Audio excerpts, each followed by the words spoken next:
Bunga anggrek, simbol persahabatan antara Presiden Prabowo Subianto dan Ketua Umum PD Perjuangan Megawati Soekarno Putri. Tapi ada makna politik tertentu di balik saling berbalas mengirimkan bunga anggrek. Kita ulas bersama dengan Ketua Departemen Politik dan Perubahan Sosial CSIS Arya Fernandes. Selamat pagi Mas Arya. Selamat pagi, Okta. Apa kabar?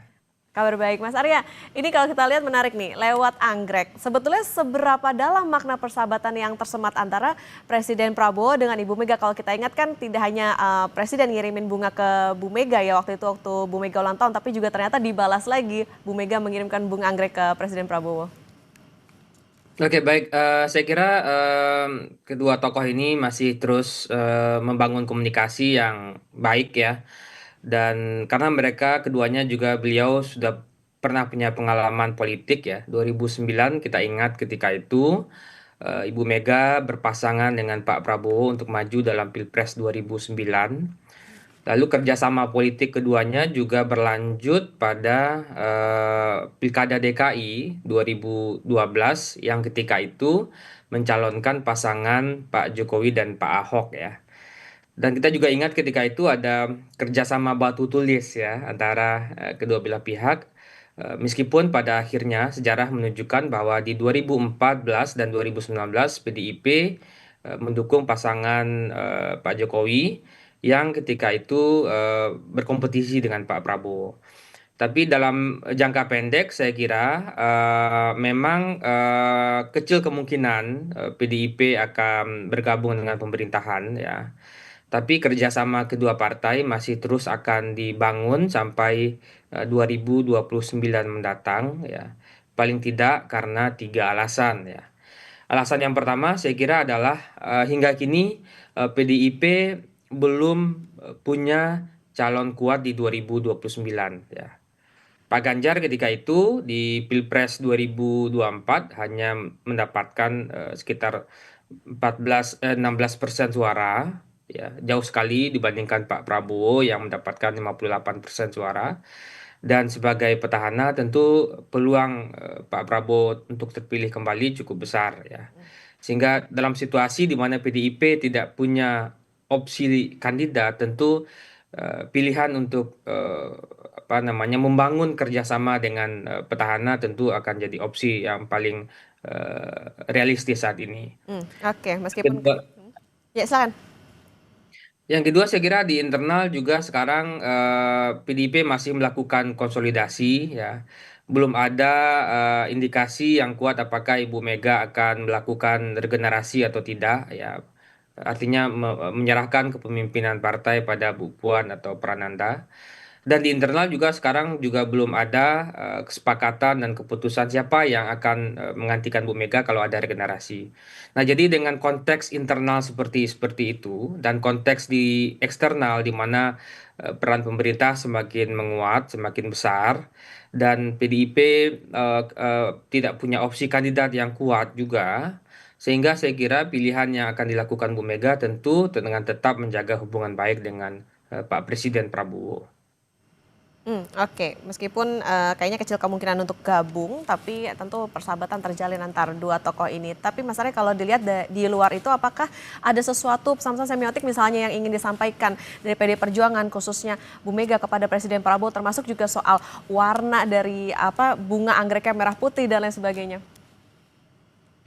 Iya, kalau kita lihat dalam trajektori apa eh, pasang surut hubungan Bu Mega dengan Pak Prabowo, sejauh ini memang indikasi sejauh ini hubungan keduanya saya kira cukup secara apa cukup baik ya dalam kurun waktu yang cukup panjang ya.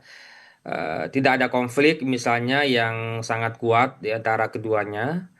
Dan beda misalnya kalau kita lihat bagaimana hubungan Bu Mega dengan Pak SBY yang hingga kini belum rekat lagi ya. Tapi dengan Pak Prabowo, begitu juga misalnya hubungan Bu Mega dengan Pak Jokowi ya, yang juga belum sepenuhnya baik juga.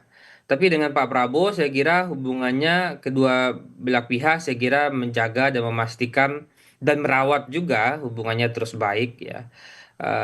Ya memang mungkin karena ada satu visi politik yang sama, meskipun saat ini punya PDIP belum bergabung di kabinet ya, dan mungkin perkiraan saya dalam jangka pendek PDIP kemungkinan besar tidak bergabung ya.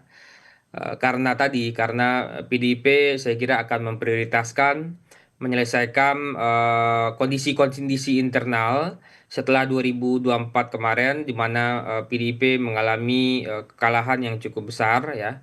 Tidak hanya di Pilpres, tapi juga drop suara di Pileg ya, dan kekalahan di beberapa daerah strategis di Pilkada, dan juga menyelesaikan bagaimana regenerasi pasca Ibu Mega. Jadi kondisi internal itu juga membuat PDIP sulit untuk bergabung dengan pemerintah, dan di internal pemerintah sendiri sekarang juga opsinya sudah sangat terbatas ya. Komposisi menteri sudah sangat besar sekali, 118 menteri, wakil menteri, dan pejabat setingkat menteri. Dan presiden juga kesulitan untuk menggeser menteri-menteri tertentu kalau PDIP gabung. Jadi dalam jangka pendek saya kira PDIP kecil kemungkinan untuk bergabung ya. Oke, Mas Arya itu tadi kalau jangka pendek. Nah, kalau tadi menyinggung soal bagaimana adanya persahabatan antara kedua tokoh ini, mungkin nggak dari antara persahabatan itu jadi apa yang mempengaruhi bagaimana keputusan ataupun sikap politik, jadi ada ewu pakai wuhnya nih antara keduanya gitu. Jadi karena kalau dilihat dari sikap PDIP ini kayaknya mereka berada di luar pemerintahan tapi tetap menyatakan untuk mendukung gitu pemerintahan Presiden Prabowo Subianto. Iya, sekarang memang saya kira opsi-opsi PDIP untuk menjadi partai oposisi semakin mengecil ya. Mengecil karena beberapa hal. Pertama mungkin juga karena komunikasi yang intens antara Pak Prabowo dengan Bu Mega membuat PDIP menjadi opsi untuk menjadi oposisi semakin tertutup ya. Kalau kita lihat sekarang ini gitu. Yang kedua mungkin juga disebabkan oleh terbatasnya opsi-opsi internal untuk mencalonkan siapa yang akan dicalonkan PDIP di 2029. Sehingga PDIP sadar bahwa kalaupun ada calon, itu akan sangat berat berkompetisi dengan Pak Prabowo sebagai seorang petahana. Sehingga mungkin di internal muncul juga gagasan bagaimana kalau menjadi membuat opsi sebagai cawapresnya Pak Prabowo di 2029 gitu. Nah, sehingga untuk menuju ke sana tentu PDIP terus membangun intens komunikasinya. Yang ketiga saya kira adalah perubahan-perubahan politik yang terjadi saat ini. Apa itu perubahannya? Misalnya peran pemerintah pusat semakin besar dalam eksekusi program-program strategis ya. Misalnya MBG, Koperasi, Merah Putih, dan program lainnya. Itu membuat tentu PDIP kehilangan momentum politik ya. Yang kedua juga sekarang ini juga ada opsi-opsi perubahan soal bagaimana mekanisme pemilihan kepala daerah. Kalau misalnya nanti pengambil kebijakan memutuskan bahwa kepala daerahnya dipilih melalui DPRD, tentu proses koalisi antara partai di DPRD akan sangat menentukan, dan PDIP tentu berkepentingan juga membangun koalisi di tingkat daerah dengan Partai Gerindra gitu. Jadi situasi-situasi tersebut saya kira membuat PDIP sekarang kehilangan opsi untuk menjadi partai oposisi, dan ini tentu menjadi catatan kita juga bahwa dalam demokrasi yang sehat tentu kita membutuhkan penyeimbang di DPR untuk memberikan alternatif-alternatif kebijakan terhadap kebijakan yang sudah dibuat oleh eksekutif. Dan saat ini kita kehilangan partai yang bersedia mendedikasikan diri sebagai partai penyeimbang di DPR. Oke, menjadi penyeimbang, tapi tentu kalau kita lihat nih kayaknya PDIP lagi apa ya bisa dikatakan nabung elektoral lah ini ya dengan sikap-sikap yang selama ini ditunjukkan. Mas Arya kalau Anda cermati ada nggak sih sebetulnya peristiwa politik tertentu yang menyangkut antara PDI Perjuangan dan juga koalisi pemerintah? eh saya kira untuk saat ini tidak ada yang begitu mencolok ya. Misalnya kalau kita lihat dalam beberapa keputusan terakhir ya, keputusan-keputusan politik yang terakhir. Satu soal transfer ke daerah, transfer pemangkasan dana transfer ke daerah, yang misalnya menjadi catatan banyak kepala daerah karena itu mengurangi sebagian besar dari dana bagi hasil, dana alokasi umum dan seterusnya, eh, apa fiskal daerah yang dipangkas oleh pemerintah pusat. Tidak ada respon yang cukup kuat dari PDIP ya. Meskipun ada beberapa anggota DPR yang menyatakan ketidaksetujuan, tapi secara formal dalam kerangka fraksi PDI Perjuangan juga saya kira tidak begitu mencolok gitu. Hmm. Jadi kalau kita identifikasi lagi beberapa isu, memang posisi PDIP itu hampir sama saja dengan partai-partai politik lainnya di Senayan gitu. Hmm. Jadi dan ini tentu juga apa namanya akan menyulitkan PDIP juga di 2029 mendatang ya, karena saat ini kalau kita mengacu pada survei opini publik itu kan menunjukkan ada tren yang negatif ya, ada tren penurunan suara PDIP dibandingkan secara kuat dibandingkan partai-partai lain gitu. Jadi kalau tidak ada inovasi politik yang dilakukan oleh PDIP, saya kira potensi kehilangan suara di 2029 mendatang akan menjadi nyata bagi PDI Perjuangan gitu. Oke, harus ada inovasi politik sebagai penyeimbang. Artinya begini, Mas Arya, apakah perlu untuk PD Perjuangan mengambil apa ya tegas gitu untuk bisa memposisikan diri, karena kalau dilihat kan sekarang di luar pemerintahan tapi menyatakan juga mendukung pemerintahan Presiden Prabowo Subianto dan Gibran Rakabuming, bukankah? Atau justru yaudah all out aja sebagai penyeimbang, atau justru baiknya masuk ke pemerintahan aja kalau kayak gitu, jadi nggak 50-50 nih. Ya, saya melihat memang ada situasi-situasi internal yang membuat PDIP kesulitan untuk mendefinisikan arah politiknya ke depan ya. Situasi internal itu misalnya terkait apakah PDIP akan melakukan regenerasi atau tidak. Yang kedua, kalau dilakukan regenerasi kepemimpinan pasca Bu Mega, siapa yang akan mengambil alih? Apakah Ibu Puan atau Pak Prananda? Itu juga belum selesai di Perjuangan. Yang ketiga adalah siapa yang akan bagaimana posisi PDIP terkait 2029?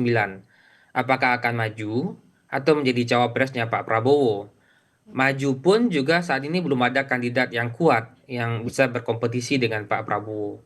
Kalaupun menjadi cawapres tentu akan apa namanya akan partai-partai lain di koalisi kabinet Pak Prabowo juga punya intensi untuk yang sama menjadi cawapresnya Pak Prabowo. Nah, situasi-situasi internal itu dan juga misalnya yang keempat adalah bagaimana strategi partai untuk menghadapi pemilu legislatif di tengah potensi drop suara saat ini dan juga pilkada-pilkada lainnya.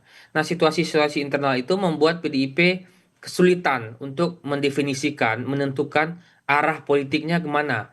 Apakah memperbaiki kondisi internal dulu atau memutuskan menjadi partai oposisi atau memutuskan mendukung full pemerintahan. Nah, belum lagi situasi eksternal. Situasi eksternal seperti yang saya katakan tadi bahwa posisi Gerindra semakin menguat gitu karena program-program pemerintahan yang secara masif dilakukan tentu juga akan mempengaruhi perilaku orang dalam memilih. Nah, kondisi-kondisi seperti itu membuat PDIP saya kira berada dalam posisi yang sulit ya untuk memutuskan skenario-skenario politik jangka pendek, jangka menengah atau jangka panjang gitu. Oke, berarti PR-nya secara internal nih ya, bagaimana strategi inovasi politik, kemudian juga posisi dan sikap partai politik, tentu harapannya juga bisa punya daya tawar nih partainya di tengah situasi berada di luar pemerintahan. Kita tunggu nanti gebrakan apa setelah saling berkirim anggrek antara dua tokoh Megawati Soekarno Putri dan Presiden Prabowo. Terima kasih Ketua Departemen Politik dan Perubahan Sosial CSIS Arya Fernandes sudah bersama di Sapa Indonesia Pagi. Sehat selalu Mas Arya. Terima kasih, Okta.